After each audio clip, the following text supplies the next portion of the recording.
السلام علیکم ورحمۃ اللہ وبرکاتہ۔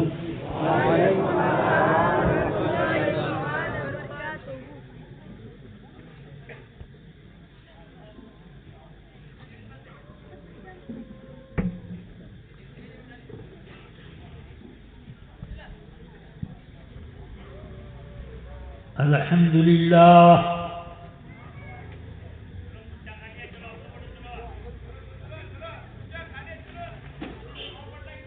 الحمد للہ رب العالمین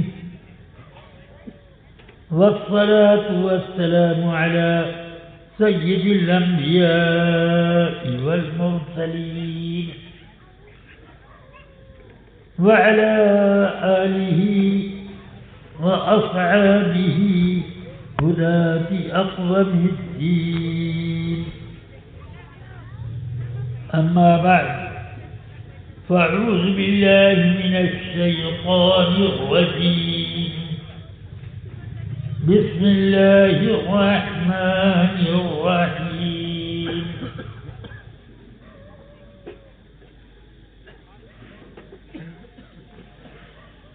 واذكرن ما يتلى في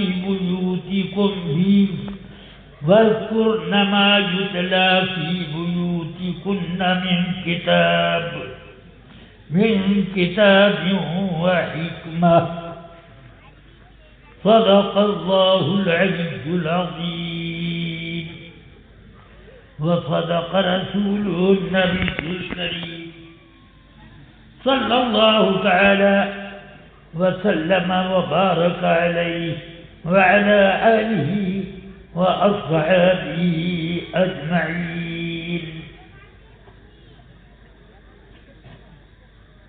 آقائے کائنات رسول اکرم صلی اللہ علیہ وسلم ارشاد فرماتے ہیں ان اولی الناس بی یوم القیامہ اکثرهم صلاۃ علیہ. ترمذی شریف میں یہ حدیث آپ پڑھ سکتے ہیں. آقا کائنات فرماتے ہیں قیامت کے دن میرا سب سے زیادہ قریب لوگوں میں وہ ہوگا جو میرے اوپر زیادہ درود بھیجتا ہو. سبحان اللہ. اب اس کے بعد آپ مجھے بتائیے کہ رسول پاک کا قرب آپ کو پسند ہے یا نہیں؟ اگر پسند ہے تو پھر دیر کیا ہے، پڑھو تو اللہم صلی علی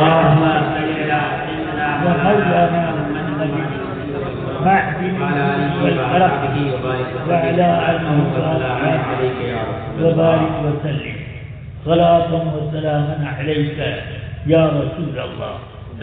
یاد رکھیے کہ جھک جھک اور بک بک کرنے سے آپ کی نیکیاں مٹ تو سکتی ہیں مگر کوئی نیکی بڑھ نہیں سکتی.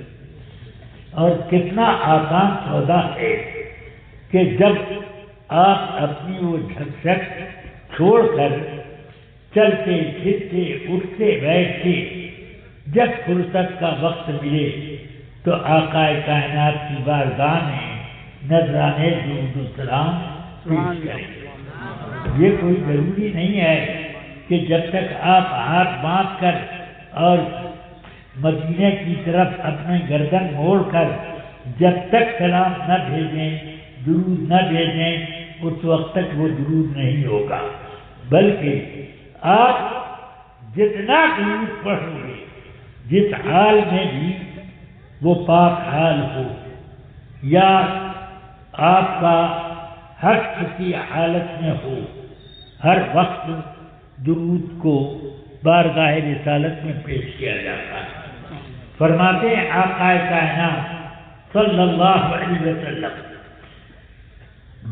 جو میری محبت کرنے والے لوگ مجھ پر درود بھیجتے ہیں میں ان کو پہچانتا ہوں، ایک ایک کر کے سب کو پہچانتا ہوں. اور ان کے علاوہ جو لوگ درود بھیجتے ہیں تو بس وہ میرے پاس پہنچا دیا جاتا ہے ان کی پہچان میں نہیں کرتا. سمجھ گئے؟ میرے آقا فرماتے ہیں ہر جمعے کو ایک روایت، ہر پیر کو دوسری حدیث، ہر بدھ کو تیسری حدیث.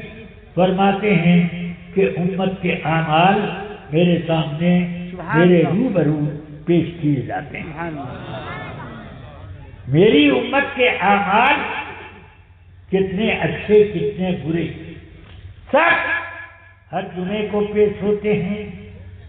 ایک حدیث ہر پیر کو پیش ہوتے ہیں، دوسری حدیث ہر بدھ کو پیش ہوتے ہیں، تیسری حدیث. فرماتے ہیں لہذا جمعے کو خوب درود پڑھو، پیر کو خوب درود پڑھو، بدھ کو خوب درود پڑھو، کیونکہ تمہارے نامہ اعمال میں جب میں درود شریف پڑھتا ہوں تو مجھے بہت پسند آتا ہے. تمہارے نامہ اعمال میں درود دیکھ کر اس میں کتنے اچھے کتنے برے سب ہیں، مگر درود کی وجہ سے رسول پاک کو بڑا پسند آ گیا. سمجھ میں آ رہی بات؟ اب میں انہی 2 1 4 5 حدیثوں پر بات اپنی ختم کرتا ہوں، ورنہ درود شریف کے فضائل بیان کرنے لگیں تو ایک موٹی سی کتاب تیار ہو جائے. اب میں یہ کہنا چاہتا ہوں کہ آج آپ نے کلیۃ البنات الرضویہ کے نام سے ایک ادارے کا سنگ بنیاد مجھ گناہگار کے ہاتھ سے رکھوایا. اب یہ کام آپ نے بہت اہم اور ضروری کیا. بے شک میں نے ایک زمانے میں دیکھا کہ سنیوں کے ایک بھی پورے ہندوستان میں سنیوں کا کوئی لڑکیوں کا مدرسہ چھوٹا موٹا بھی نہیں. گھر میں ان کے گھر جا کر کچھ عورتوں سے ذوق والے اپنی بچیوں کو بھیج کر پڑھوا لیتے تھے. کیا قرآن پڑھ کے آ جاؤ، کچھ اردو کی پہلی، اردو کی دوسری وغیرہ. میں نے اپنی والدہ ماجدہ علیہ الرحمہ کو دیکھا کہ الحمدللہ ان کے اندر دین پھیلانے اور دین کی تعلیم پھیلانا کرنے کا بڑا ذوق تھا، اور کبھی انہوں نے پیسوں کی لالچ بھی نہیں کی. محلے ٹولے دور دراز کی لڑکیاں ان کو بلوا کر فرماتی یہاں آ کر کے تم 1 گھنٹہ 2 گھنٹہ جتنا وقت ملے پڑھ لیا کرو. تو وہ درس دیا کرتی تھی، فارسی کی کتابوں کا، عربی کی کتابوں کا، گلستہ کا، بوستہ کا، میزان و منشعب کا، یہ سب درس وہ دیا کرتی تھی. نحویت کا یہ سب درس دیتی تھی. گلستہ پڑھاتی اور بوستہ پڑھاتی، اور اس میں ایسی نادر روزگار حکایتیں ہیں سبق آموز کہ اس کا سبق بچیوں کو بتاتی. دیکھو یہ اس سے آدمی ذلیل ہوا، یہ ہے حکایت، اس کام سے بڑا عزت والا ہوا، اس کی آبرو بڑھ گئی، یہ ہے وہ ہے. سبحان اللہ. ایک ساتھ بہت زیادہ اول فول میرے بارے میں بکتے تھے. میں نے ان کے بارے میں ایک تقریر میں کہہ دیا کہ آپ کے لیے میرا مشورہ یہ ہے کہ شیخ سعدی کی گلستہ پڑھائیں، تب آپ کو سمجھ میں آئے گا کہ کیا بولنا چاہیے کیا نہ بولنا چاہیے. مجھے ارے گالی دینا ہو، کسی کو برا بھلا کہنا ہو، اور خوب اس کے پرخچے اڑانے ہوں، تو وہ ڈھنگ ہم کو بھی ہے، اور ہم بھی چاہیں تو کر سکتے ہیں، مگر ہم جانتے ہیں کہ میری زبان اس سے کتنی ناپاک ہوگی، کیا مانگا کیا میرا دماغ اس کی وجہ سے کس قدر ناکارہ بنے گا، میرے دل کا کتنا کباڑا ہوگا، یہ سب میں سوچتا اور جانتا بوجھتا ہوں۔ اس لیے کوئی کچھ بھی بولے میں اس کا جواب نہیں دیتا۔ واٹس ایپ پہ آپ لوگ پڑھتے ہوں گے میرے خلاف آئے دن بکواسیں آتی رہتی ہیں، مگر کبھی آپ نے یہ بھی پڑھا کہ جاؤز مصطفیٰ نے کسی کے واٹس ایپ کا ایک لفظ میں کوئی جواب دیا؟ بلکہ میں تو یہ سمجھتا ہوں کہ حاسدین کا کام ہے کہ وہ اپنے حسد کا اظہار کریں، یہ حاسدین کا کام ہے، سمجھ گیا؟ تو ہمارا کام یہ نہیں ہے کہ ان حاسدین کے کام میں ان کا ہاتھ بٹائیں، اس کا جواب دے کر وہ اپنا کام کر رہے ہیں، کرنے دو، ہمارا کام جو ہے وہ ہم کرتے ہیں۔ سمجھ رہے ہیں؟ الحمدللہ اب میری والدہ ماجدہ کی شاگرداؤں میں مجھے یاد نہیں آتا کہ کوئی باقی ہے کہ نہیں، مگر ایک میری ہمشیرہ جو مجھ سے عمر میں 2 سال بڑی ہیں وہ تو ضرور ایک بات ہے، اور وہ انہوں نے بھی سیکھا میرے کلیت البنات میں، وہ شیخ الحدیث سبحان اللہ، مسائل شریعت کے ان کو اکبر ہیں۔ میری تو مفتی محمود اختر صاحب میرے بھانجے اور میری والدہ محترمہ کے نواسے ہیں، تو ایک مرتبہ اماں کی یعنی ہماری والدہ سے کہنے لگے، نانی جان اگر گھر میں الماری میں یا طاق پر قرآن مجید رکھا ہو تو چھت پر چلنا تو جائز ہے، تو اگر بکس کے اندر سوٹ کیس کے اندر قرآن مجید ہو تو اس پر بھی بیٹھنا جائز ہونا چاہیے۔ فرمایا تم نے باہر شریعت نہیں پڑھی ہے کیا؟ باہر شریعت میں یہ مسئلہ موجود ہے کہ چھت پر اگر ہو تو جائز ہے، بکس پر ہو تو وہی اس کا قرآن مجید کا صندوق ہو گیا، اس پر بیٹھنا قرآن مجید پر بیٹھنا ہے، اس لیے یہ ناجائز ہے۔ تو وہ ان کی آنکھ کھل گئی، کہنے لگے کہ نانی جان نے مسئلے کی تک مجھے پہنچا دیا۔ اس طرح پر وہ بچیوں کی تعلیم دیتی تھی، ان کا شوق تھا، کبھی کسی بچی سے 1 پیسہ انہوں نے نہیں لیا، مگر ان کو علم کا خزانہ، تہذیب، عافیت، خیریت ہمیشہ چاہتی ہے، اور جب وہ بستر علالت پر تھی کوئی شاگرد ان کی آ جاتی تو دیکھ کر کہتی کیا فلاں ہے؟ ہاں اچھا، بڑا اچھا کیا تم نے مجھے یاد رکھا، نانی جان ذرا مجھ کو دعا تو کر دیجیے۔ اچھا آؤ ادھر قریب بیٹھو، اور پھونکتی اسی وقت بہت سی عورتیں اس لیے آیا کرتی تھی ان کے پاس کہ ان سے دم کرائیں، اور کتنے مردوں کو میں نے دیکھا کہ وہ دروازے پر آ کے کھڑے ہو جاتے، دروازہ پیٹتے، کبھی کبھی میں نکل کے جاتا، کیا کام ہے؟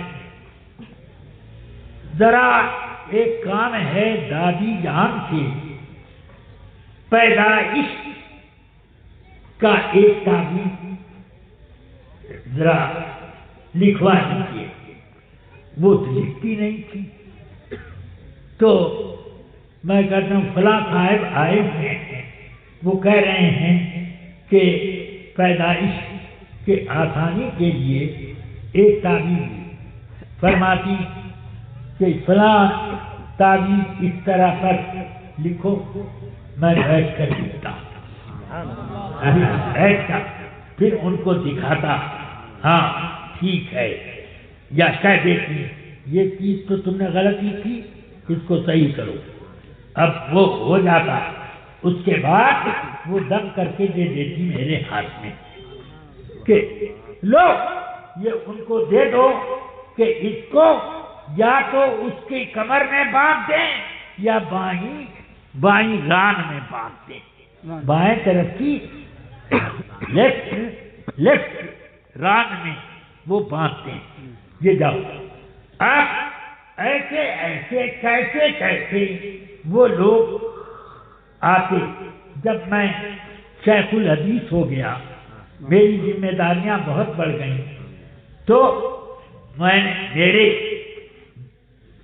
تیسرے نمبر کے بیٹے مولانا جمال مصطفیٰ صاحب، وہ ان کی پکڑ میں آئے کہ دیکھ میں جیسے کہوں ویسے تعبیر لکھ دیا، لکھو لکھ. یہ فلاں کا عورتیں آئیں، کوئی دروازے پر اور آیا، انہی سے لکھواتی اور پھونکتی خود، دم کرتی خود اور کہتی لے جاؤ دے دو، لے جاؤ دے دو، یہ جو عورتوں کو یہ لو پھونک دیتی، لکھواتی دوسروں سے. یہ کیا ہے؟ یہ صرف دین کا علم ہے اور دین کا کام ہے. دین کا یہ بھی کام ہے کہ مسلمانوں کی کسی ضرورت کو پورا کرو. فرمایا حدیث پاک میں میرے آقا صلی اللہ علیہ وسلم نے خیر الناس من ینفع الناس، لوگوں میں سب سے اچھا وہ آدمی ہے جو مسلمانوں کو نفع پہنچائے، فائدے کا کام کرے. وہ پردہ نشین تھی، مگر یہ حال پردہ نشینی کا کہ اگر یہ اپنا دروازہ ہے، وہ پڑوسی کا دروازہ ہے، وہاں کوئی عورت بیمار پڑ گئی تو منگواتی کیا؟ ڈولی لائی جائے، ڈولی پر پورا پردہ سیٹ ہو جائے، اپنے دروازے میں رکھواتی، اس پر بیٹھ جاتی اور پھر اس کے دروازے میں گھس کر وہ ڈولی اٹھانے والے جب باہر نکل جاتے تو آپ ڈولی کے باہر. اتنا سخت ان کا پردہ. بعض لوگ کہتے تھے کہ حافظ ملت کا فتویٰ اور اماں جی کا تقویٰ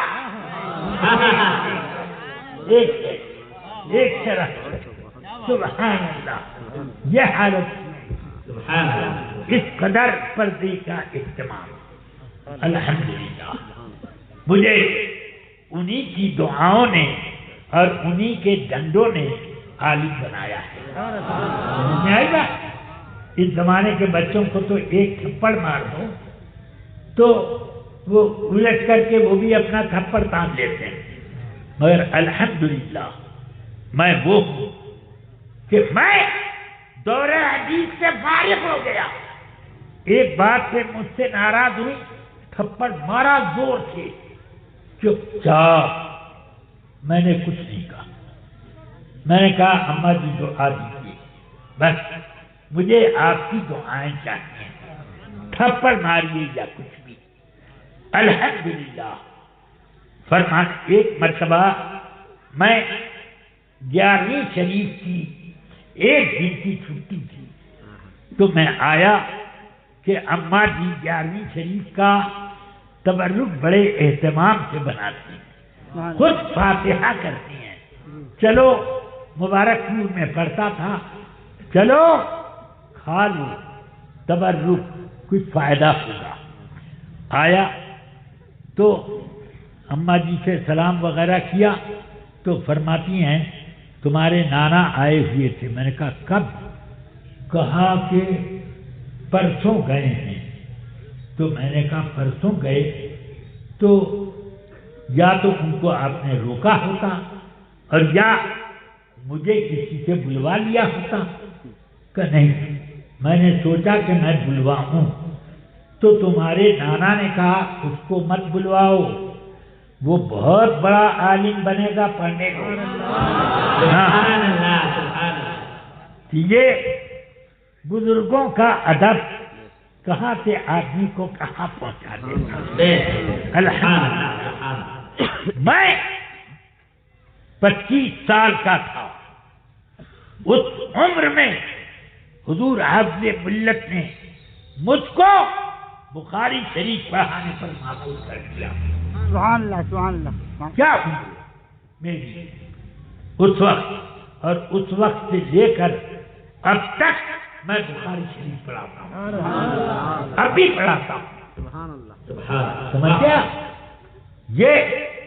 اور میں لڑکوں کو بھی پڑھاتا ہوں، داڑھی والے لوگوں کو بھی، اور لڑکیوں کو بھی پڑھاتا ہوں۔ وہ لڑکیاں بھی بخاری شریف مجھ سے پڑھ لیتی، میں صرف اس لیے آنکھ بند کر کے پڑھا دیتا ہوں کہ وہ ذرا اس کے نوک و پلک کو سمجھ تو لیں، بس اس لیے۔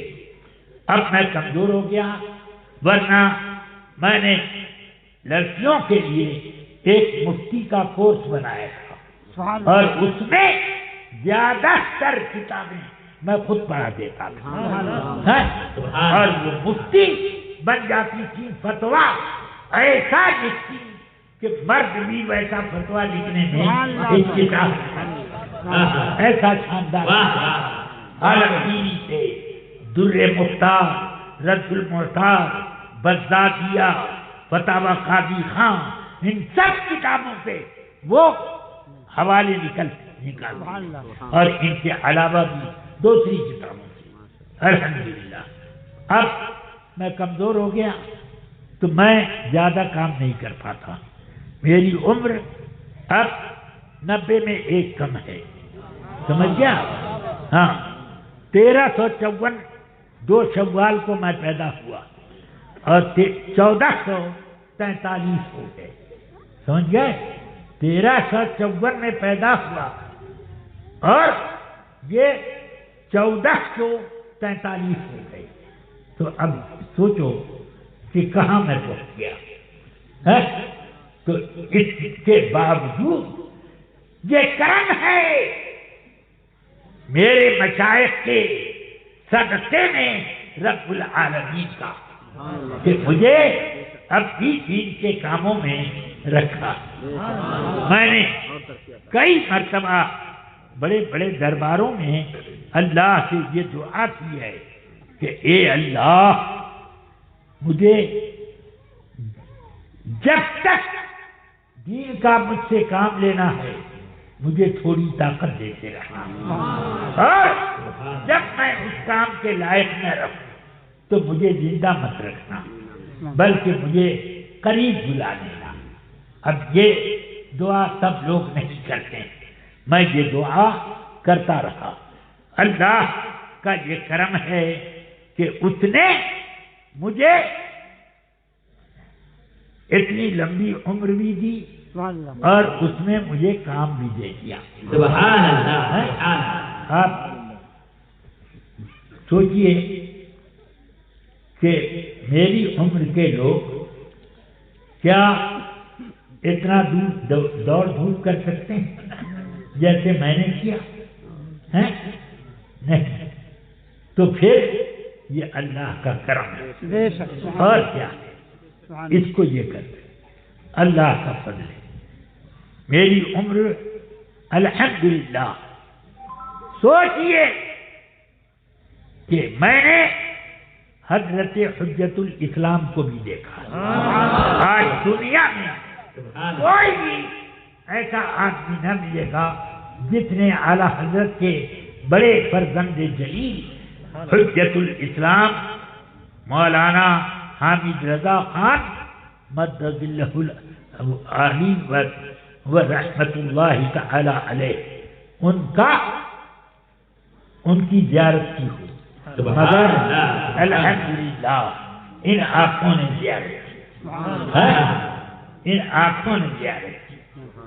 دیکھو صدر الافاضل کون کون دیکھنے والے ہیں، ہاں مگر اللہ کا شکر ہے اور بھی بڑے بڑے اعلی حضرت کے خلفاء کرام میں بہتوں کو میں نے دیکھا۔ میں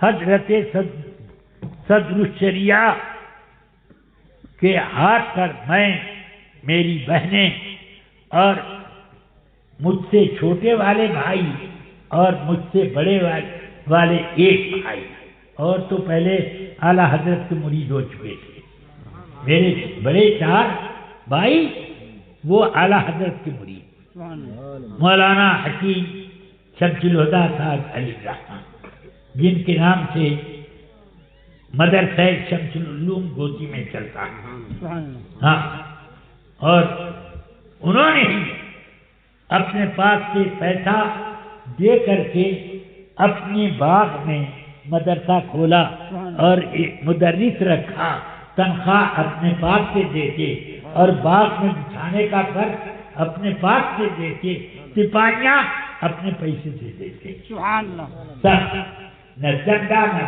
ڈھنڈا، ہاں کریمہ بے بخشائے برحال بندہ کہ ہستم اسیرے کمیٹی و چندہ، یہ سب نہیں تھا، سمجھا، یہ سب نہیں، بلکہ ان کا خود اپنا شوق، الحمدللہ اس طرح چلتا۔ تو اب وہ ترقی کر کے ایک صاحب، ان کی وصال کے کافی بعد ایک صاحب حضرت صدر الشریعہ میرے والد ماجد کے وہ مرید تھے، انہوں نے کہا میں اتنی زمین اپنی روڈ پر جو ہے وہ مدرسہ شمس العلوم کے لیے وقف کرتا ہوں، الحمدللہ اس جگہ آج کی منزلہ عمارت موجود اور تعلیم ہو رہی ہے۔ یہ دوسرے بھائی مولانا محمد یحییٰ علیہ الرحمہ، یہ دونوں بہت پہلے وصال کر چکے۔ تیسرے بھائی علامہ عبد المصطفی الازہری علیہ الرحمہ، یہ چوتھے بھائی مولانا عطاء المصطفیٰ علیہ الرحمہ، یہ سب بڑے بڑے عالم تھے۔ علامہ عبد المصطفی الازہری ان علماء میں جو پاکستان کے سب سے بڑے، سب سے آگے کی قطار علماء کی تھی، اس میں وہ کھڑے ہوتے اور امتیازی شان رکھتے تھے، علامہ عبد المصطفی الازہری۔ ہاں تو یہ بھی چند سال پہلے انتقال فرما چکے، اور مولانا عطاء المصطفیٰ یہ بھی۔ تو اب یہ چاروں کے چاروں سیدنا اعلی حضرت کے مرید، ہاں جب مولانا عطاء المصطفیٰ صاحب علیہ الرحمہ 2 سال کے ہوئے تو حضرت صدر الشریعہ گود میں اٹھا کے لے کے اعلی حضرت کے پاس پہنچے، گود میں رکھ دیا، حضور اس کو اپنا مرید بنایا، حضرت نے مرید بنایا، اعلی حضرت نے مرید بنایا، اور کچھ زمانے تک اعلی حضرت کی حیات میں وہ رہے، مگر میں تو 14 سال بعد پیدا ہوا، سن 40 میں 1340 میں اعلی حضرت نے دنیا کو داغ فراق دیا، اور میں 1354 میں پیدا ہوا، 40 اور 54 14 سال کا فرق ہے، 14 سال بعد میں پیدا ہوا۔ الحمدللہ اب اعلیٰ حضرت کے اس کا سینکڑا پورا ہو کے آگے نکل گیا ہے اور میں ابھی چل رہا ہوں، سمجھ گیا؟ الحمدللہ رب العالمین۔ رفیقان گرامی، عزیزان ملت اسلامیہ، میں اب ہم سب نے یہ ارادہ کیا جو مرید نہ ہوئے کہ ہم ہمارے والد ماجد حضور سرور چریا زیارت حرمین طیبین کے لیے جا رہے ہیں، حج کے لیے اور سرکار کے روضہ پاک کی زیارت کے لیے جب واپس آئیں گے تو ہم سب لوگ تازہ مدینہ پاک کی وہ نعمتیں لے کر آئیں گے، اسی نعمتوں کے سائے میں ہم لوگ ان کے مرید ہو جائیں گے۔ یہ سب مگر کوئی یہ نہیں جان رہا تھا کہ اس سفر میں آپ بمبئی پہنچ کر وصال کر جائیں گے۔ بمبئی پہنچ کر ٹھیک اس وقت جب پانی کا جہاز سیٹی دے رہا تھا اور آپ نے بس وہ ہچکی لی، انا للہ و انا الیہ راجعون۔ میرے ماموں علامہ ارشد القادری علیہ رحمہ اس وقت وہاں سامنے موجود تھے۔ برجستہ ان کی زبان پر یہ شعر پیدا ہو گیا، مدینے کا مسافر ہند سے پہنچا مدینے میں، مدینے کا مسافر ہند سے پہنچا مدینے میں، قدم رکھنے کی نوبت بھی نہ آئی تھی سفینے میں۔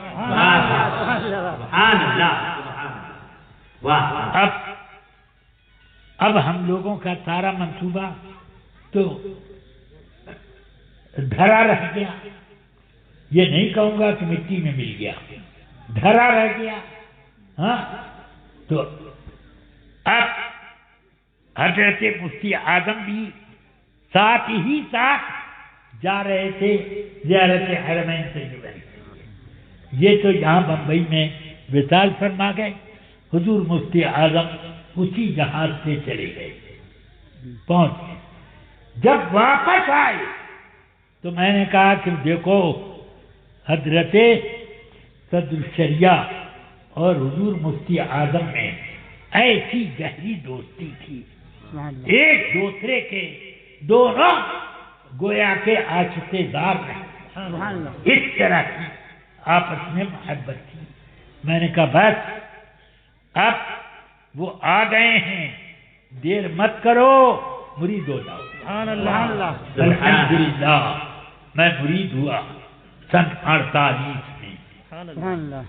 اب سن 48 سے 1948 2021 کتنے سال ہو گئے؟ کتنا پرانا مرید ہوا میں؟ جوڑو تو ذرا، 52 سال ادھر اور 21 سال ادھر، تو کتنا ہو گیا؟ سبحان اللہ ہے، انگریزی حساب سے 73 سال ہو گئے۔ کتنا پرانا کوئی مفتی اعظم کا مرید ہندوستان میں تلاش کرو، تلاش کرو۔ الحمدللہ مجھے ان بزرگوں کا فیض نصیب ہوا، کرم نصیب ہوا۔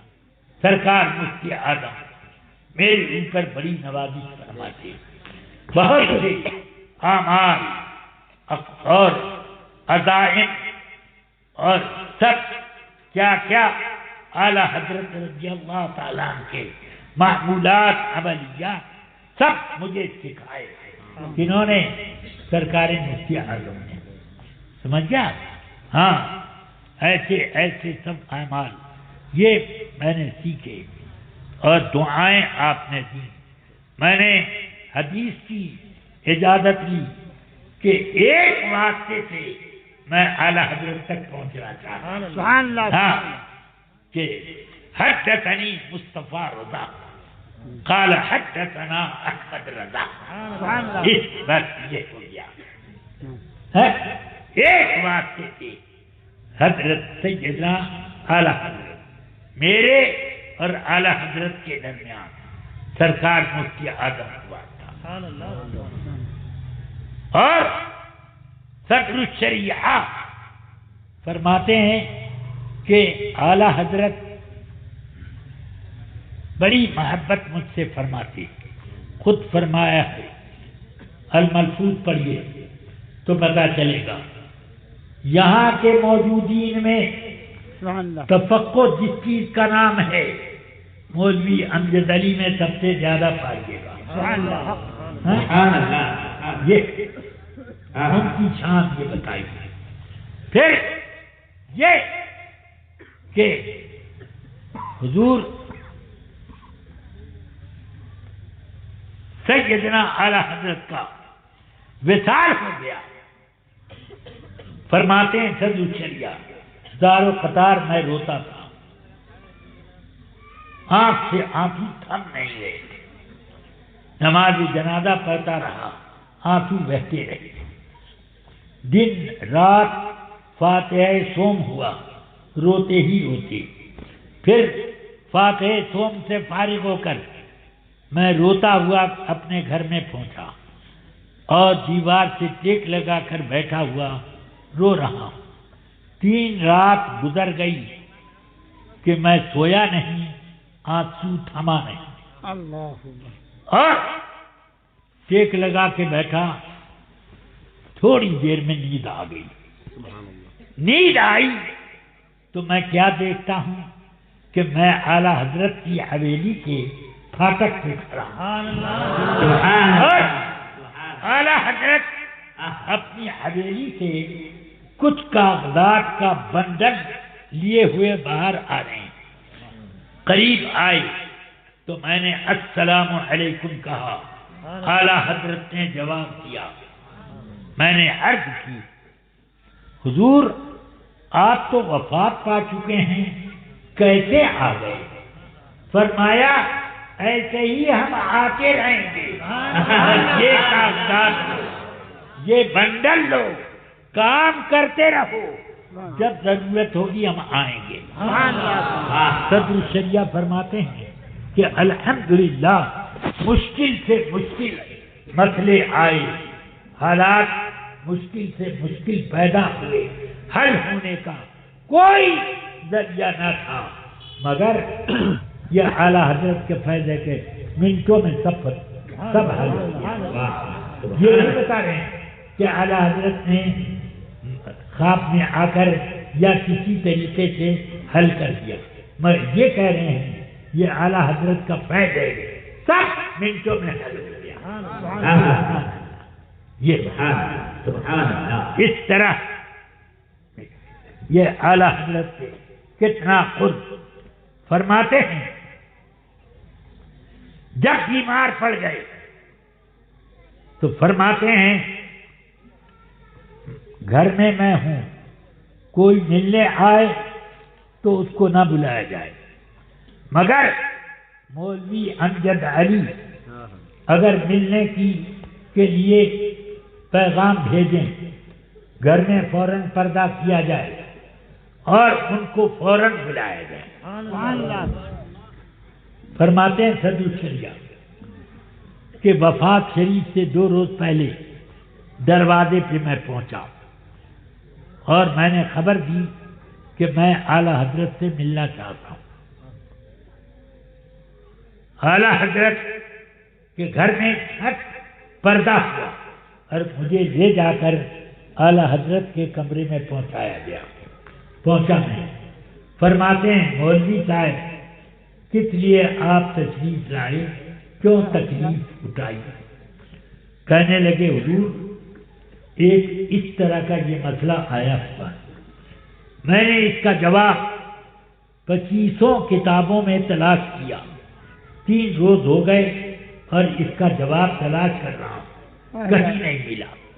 فرمایا اس کا جواب بحر الرائق جلد فلاں کے صفحہ فلاں پر ملے گا۔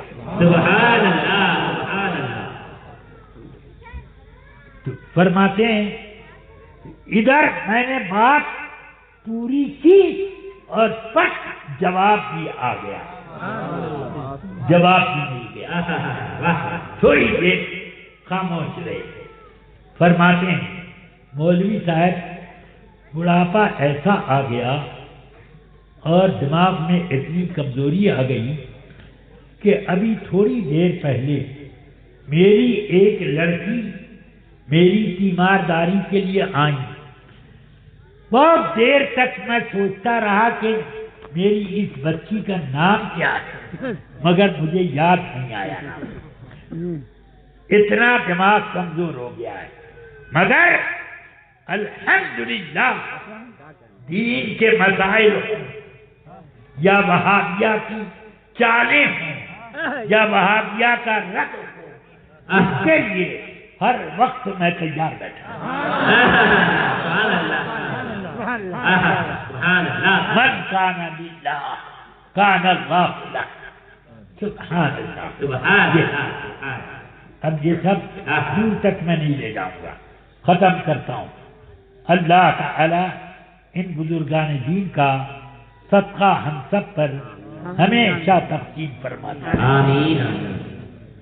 تو میری والدہ ماجدہ کو بڑا شوق تھا کہ علم والی لڑکیاں پیدا ہوں، سبحان اللہ۔ اور بچے جب ان کی گود میں آئیں تو بچوں کی تربیت چال چلن یہی بچیاں بنائیں سبحان اللہ۔ ہیں، تو اس کام کے لیے وہ یہ ٹیم تیار کرتی تھی۔ میں مبارک پور میں شیخ الحدیث تھا، جمعرات کو جب مجھے چھٹی، جمعرات کو 12 بجے چھٹی ہوتی، فوراً میں کسی ٹیکسی پر بیٹھتا اور گھر کے لیے آتا۔ گھر پہنچ کر میں سب سے پہلا کام سامان رکھتا، اپنی والدہ ماجدہ کے کمرے میں جا کر ان کی قدم بوسی کرتا۔ سبحان اللہ۔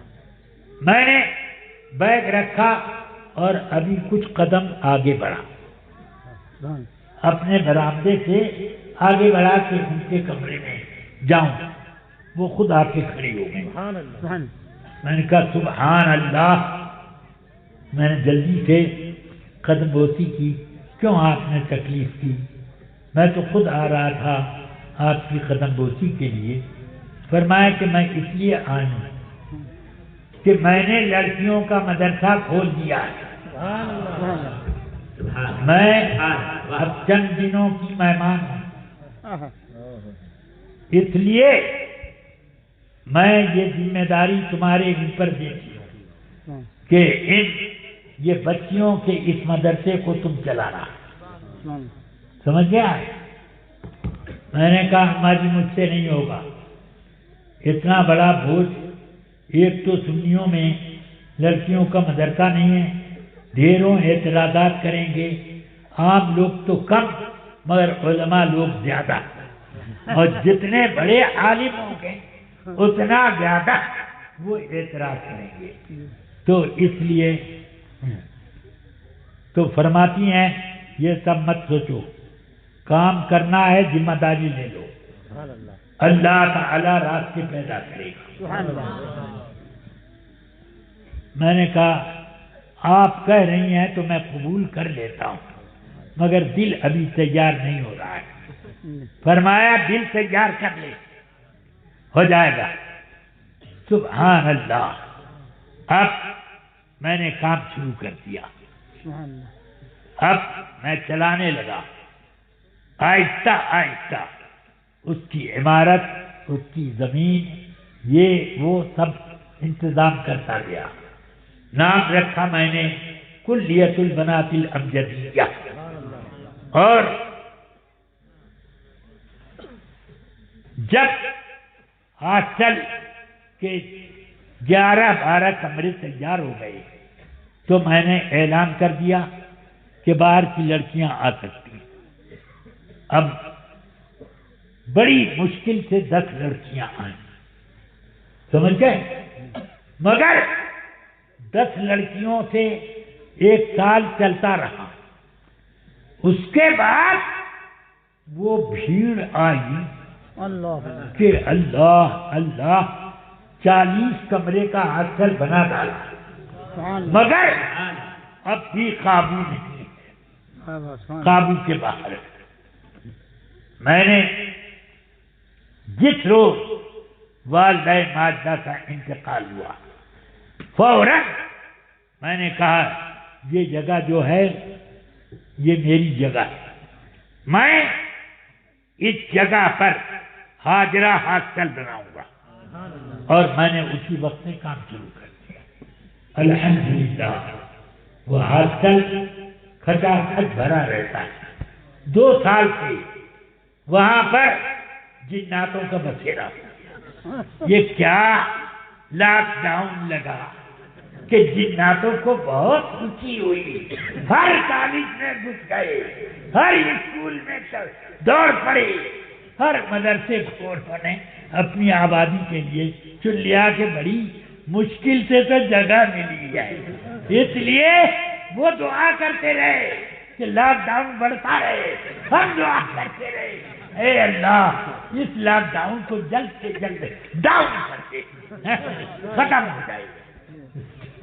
خیر اب کچھ ذرا تھا، ابھی تو یہ کھلا نہیں کہ یا ہاسٹلوں میں بچوں کو رہائش دی جائے، مگر طلباء پڑھنے کے لیے آتے ہیں، چوری چھپے کچھ بچے آ کر کے ہاسٹل میں رہتے ہیں، مگر نہ ہم ٹوکتے ہیں اور نہ پولیس ٹوکتی ہے، چپ چاپ پڑھ کے چلے جاتے ہیں۔ چل رہا اب وہ جنات بھی بھاگتے جا رہے ہیں آہستہ آہستہ، جو آ کر کے اس میں ٹھہر گئے تھے وہ سب بھی اپنے اب تو یہ آ گئے ہیں، یہ طلباء ہیں، یہ وہ لوگ ہیں کہ جناتوں پر سوار ہوتے ہیں، جنات ان پر نہیں سوار ہو سکتے، ہاں یہ تو جناتوں پر بھی سوار ہو جاتے ہیں، یہ طلباء ہیں۔ تو اس لیے وہ سب آہستہ آہستہ اپنا بوریا بستر لپیٹ کر چلے جا رہے ہیں، اللہ تعالی بہتر کرے۔ خیر یہ دیکھنے کی بات ہے کہ وہ لڑکیاں الحمدللہ میری آپا جان نے میرے ایک بھائی اور میں سب مل کر چند لڑکیوں کو منتخب کیا اس کام کے لیے کہ وہ ذہین ہیں۔ 8 لڑکیوں کو چنا کہ پڑھو اور تم کو پڑھنے کی تنخواہ ملے گی، کسی اور لڑکی کو نہیں ملے گی، تم کو ملے گی، سبحان اللہ، اور محنت سے پڑھو۔ تم کو اس لیے میں پڑھا رہا ہوں کہ تمہیں اپنے کلیہ میں مدرس رکھنا، سبحان اللہ، تمہیں یہاں پر پڑھانا ہے تو پڑھانے کا نمبر تو بعد میں آئے گا، ابھی پٹائی کا نمبر ہے، اس لیے قاعدے سے پڑھو۔ پڑھایا، جب وہ فارغ ہوئیں تو لڑکیاں ایک چارپائی پر بٹھا کر والدہ ماجدہ کو آدھی رات کے وقت یا اس کے بعد اندھیرے میں لے کر آئیں، کہاں؟ دستار بندی کے اسٹیج پر، اور لڑکیوں کو ردائے فضیلت تقسیم کرنا تھا۔ میں نے کہہ دیا تھا اماں جی آپ کے ہاتھ سے ردائے فضیلت لڑکیوں کو ملے، آپ نے قائم کیا ہے تو آپ یہ دیں۔ تو الحمدللہ اس وقت سب میرے گھر کی بھی عورتیں اور کلیہ کی لڑکیاں استانیاں سب بول رہی تھی کہ سبحان اللہ۔ اس وقت تو اماں جی کے چہرے کو کوئی کہتی دادی جان کا چہرہ، نانی جان کا چہرہ، ارے چاند کی طرح جگمگ کر رہا تھا جب لڑکیوں کو ردائے فضیلت دے رہی تھی. سبحان اللہ سبحان اللہ. آج الحمدللہ وہ انہیں میری والدہ ماجدہ کا فیضان ہے کہ ایک عمارت تو ہے اور بڑی بڑی زمینیں مل رہی ہیں، مگر میں مسلمان آبادی کے باہر اس ادارے کو نہیں لے جانا چاہتا، اس وجہ سے اب اسی پر صبر و قناعت کر دی. جب میرا مدرسہ کھل گیا تو اب عالموں نے اعتراض کرنا شروع کر دیا. پہلا اعتراض ایک مفتی صاحب نے میرے پاس بھیجا. آئے ایک صاحب کہ لڑکیوں کو مدرسے میں لکھنے کا ڈھنگ سکھایا جاتا ہے. میں نے کہا کہ یہ ہم لوگ سکھانے کی شرط نہیں رکھتے، مگر کیونکہ گورنمنٹ میں عالم فاضل مولوی وغیرہ کی امتحانات بغیر تحریر کے ہو ہی نہیں پاتے، تو گورنمنٹ کا آرڈر ہے وہ سیکھتی ہیں لڑکیاں، میرا آرڈر نہیں. تو مفتی صاحب کو جب یہ جواب پہنچا تو انہوں نے کہا کہ جاؤ علامہ سے پوچھو کہ آپ اس سے راضی ہیں کہ ناراض، اگر ناراض ہیں تو بند کیوں نہیں کرایا، تو اور راضی ہیں تو پھر اپنا جواب واپس لیجیے. میں نے کہا ٹھیک ہے. یہ ناجائز ہے کس وجہ سے؟ تو بتایا وہ کہ اس وجہ سے. میں نے کہا جاؤ مفتی صاحب سے کہو اپنے گھر میں سے ٹیلی فون کی لائن پہلے سے کٹوائیں. ان کے گھر کی عورتیں اور بچیاں بھی کبھی کبھی اس فون کو یوز کرتی ہیں، وہ لائن فوراً کٹوائیں، کیونکہ لکھنے میں اتنا بڑا فتنہ جاگنے کا خطرہ ہے جو ٹیلی فون میں. اب زبان گونگی ہو گئی، اب کوئی بول نہیں رہا. میں نے دیکھا کہ اتر پردیش میں جتنے لڑکوں کے مدرسے ہیں لڑکیوں کے مدرسے اس سے سوایا زیادہ، اتنا کھول لیا لوگوں نے. اب اتنے مدرسے ہو گئے، جس گاؤں میں جاؤ لڑکیوں کا مدرسہ، جس شہر میں جاؤ لڑکیوں کا مدرسہ. کتنے کھولا؟ آپ کے فلاں شاگرد نے، فلاں شاگرد کے شاگرد نے، فلاں صاحب نے، فلاں نے، یہ وہ سب پیر مرید شاگرد استاد سب کھولتے چلے جا رہے. سمجھ گیا؟ اتنے مدرسے ہو گئے، اتنے مدرسے ہو گئے. مگر کیا وجہ ہے کہ لڑکیوں کا زیادہ رجحان اسی کلیت البنات الامجدیہ کی طرف، سبحان اللہ، ان کے گھر والوں کا. ہم کہتے ہیں بھائی بہت سے مدرسے ہیں، کسی مدرسے میں لے جاؤ مجھے کوئی اعتراض نہیں، یہاں سے لے جاؤ، ادھر لے جاؤ، ادھر لے جاؤ، ادھر لے جاؤ. ہمارے گاؤں سے قریب کوئی مدرسہ نہیں ہے.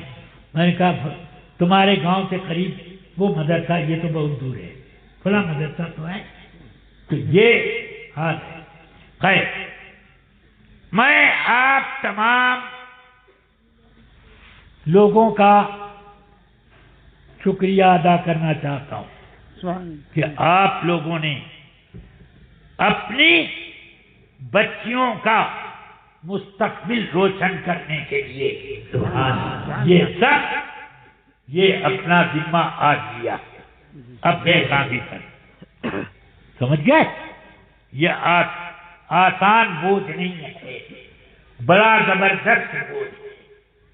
اس میں لڑکیوں کی عزت و عفت کی حفاظت، ان کی تعلیم کا بہتر عزت کے ساتھ حفاظت ناموس کے ساتھ ان کی تعلیم کا انتظام اور ان کو ادھر ادھر جانے مارکیٹنگ وغیرہ کے معاملے میں بھرپور نگرانی رکھنی چاہیے.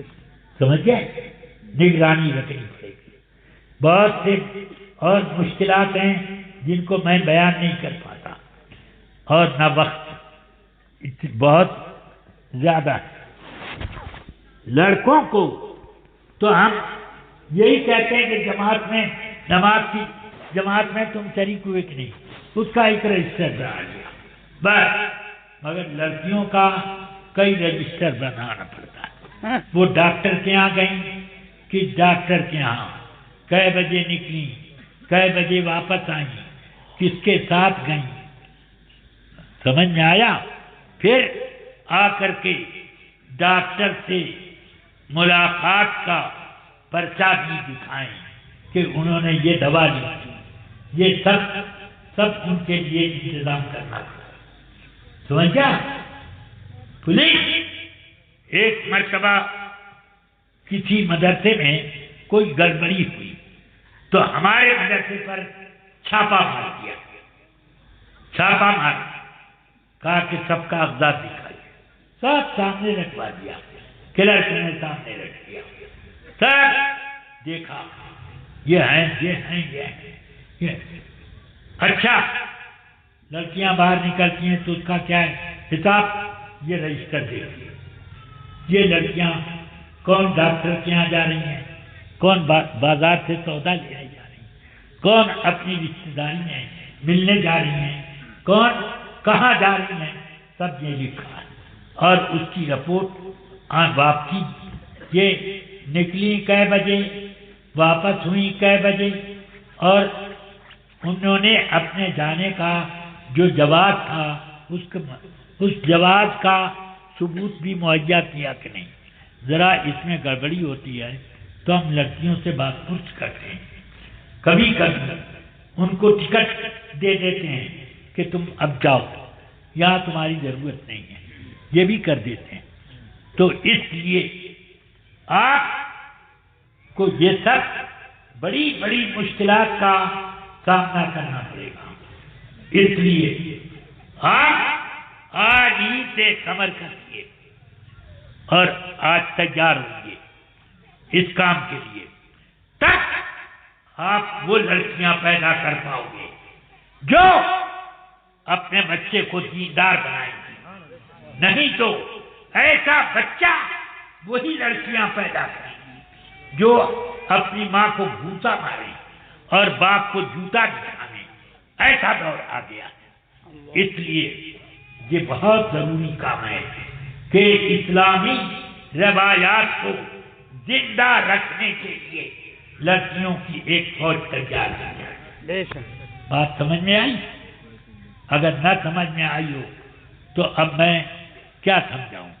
آپ کچھ اپنے دماغ پر زور دیجیے اور سمجھیے کہ اگر یہ لڑکیاں، آج کی لڑکیاں، کل کی بیویاں، پرسوں کی دادیاں، نانیاں، یہ سب کیا ہوں گی، انہی سے آپ کے اسلام کا معاشرہ چلے گا. انہی کے ذریعے سے اسلام کا معاشرہ بگڑے گا. انہی کے ذریعے سے بچے سدھریں گے اور انہی کے ذریعے سے بچے بگڑیں گے. سب ہوتا. تو ان کو اب بنانے کے کام پر لگائیے، بگاڑنے کے کام پر نہ لگائیے. ہاں میں بخاری شریف پڑھاتا ہوں اور اس میں کبھی کبھی لڑکیوں کو سمجھاتا ہوں. دیکھو یہ حدیث آئی، اس میں عورتوں کا یہ مسئلہ ذکر کیا گیا. کیا اس مسئلے سے یہ سمجھ میں نہیں آتا کہ عورتوں کے اوپر کیا ذمہ داری؟ اس لیے تم کو آج سے عورتوں کی یہ ذمہ داری دل میں بیٹھا کے رکھنی ہے. اور تم یہ بھی خوب اچھی طرح سوچو، ہمارے معاشرے میں طلاق بہت جلد دی جاتی ہے، یہ غلط ہے۔ کیوں طلاق دی جاتی ہے؟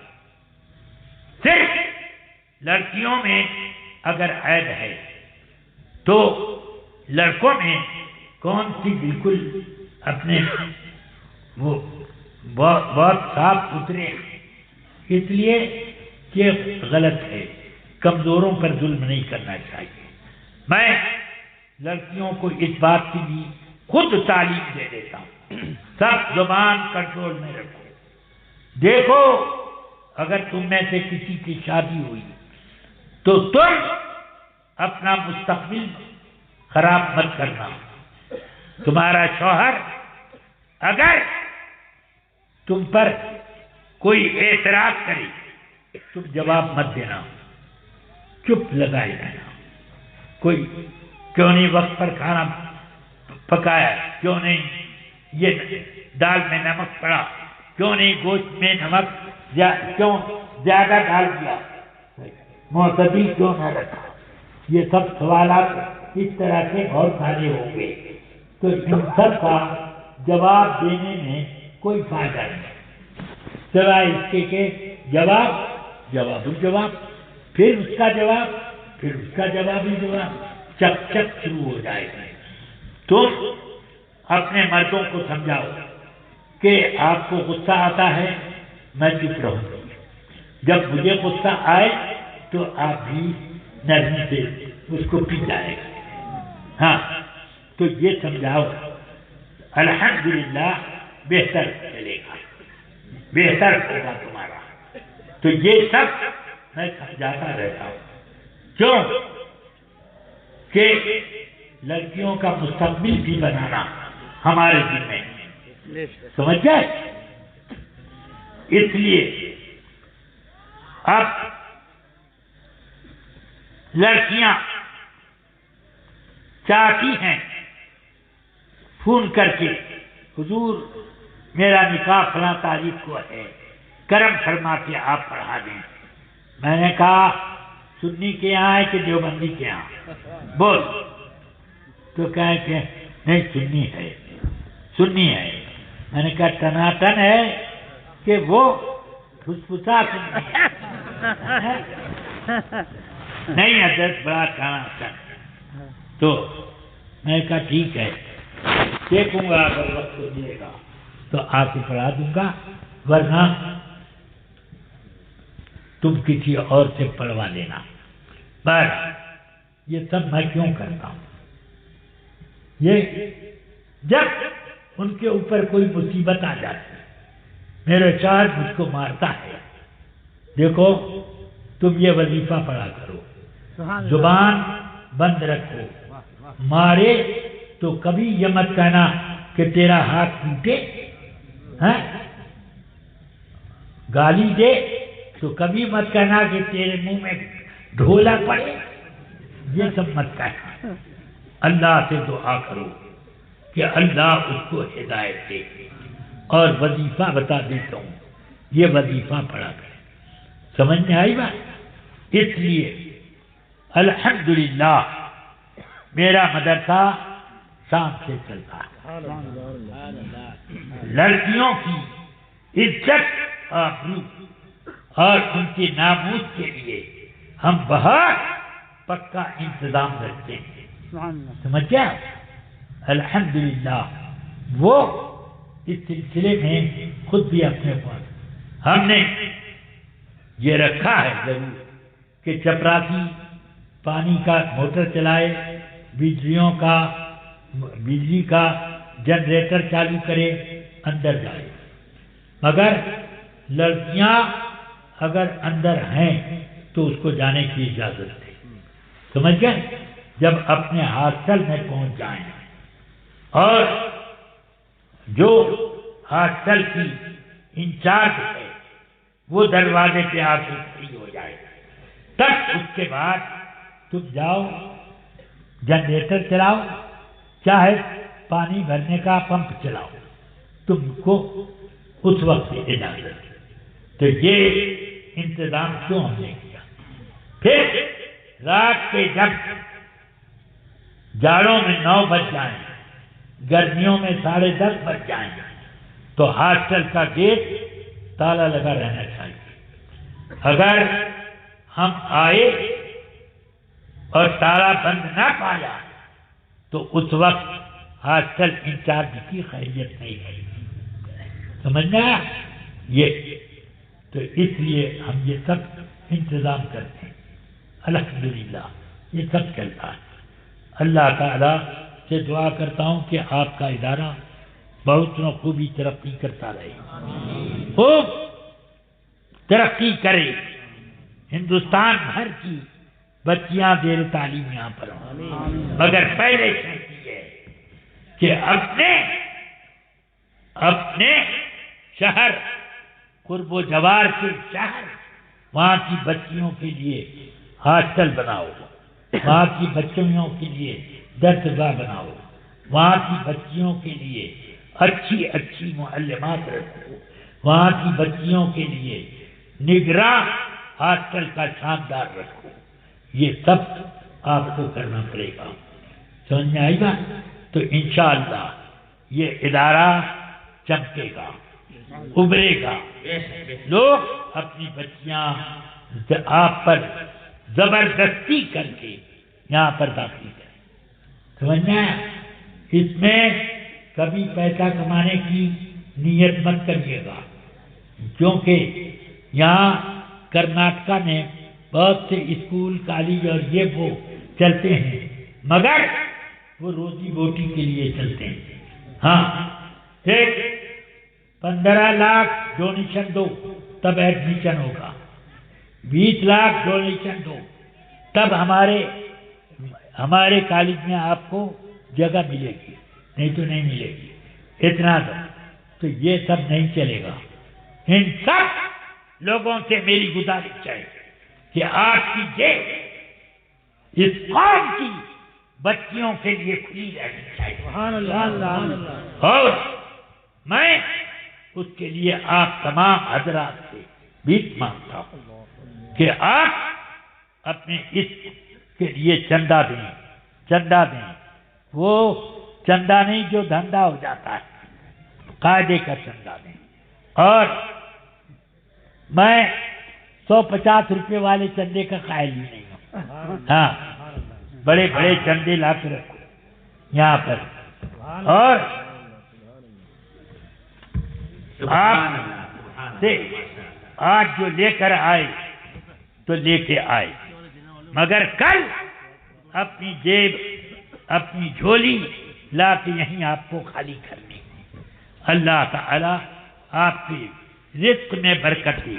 آمین. سنو, جو لوگ اس کام کے لیے چندہ دے رہے ہیں انشاءاللہ ان کے لیے کل میں گواہی دوں گا. ہاں, جب گواہی اللہ کے حضور دینے کی نوبت ہوگی تو میں وہاں گواہی دوں گا. چلو. ہاں, ارے یار سب چھوٹے چھوٹے نوٹ دکھ رہے ہیں, کوئی بڑا والا نہیں مل رہا ہے. سب سے بڑا ہندوستان کا نوٹ آج کل جو مودی نے نکالا وہ بھی لے آ کے گراؤ. چلو.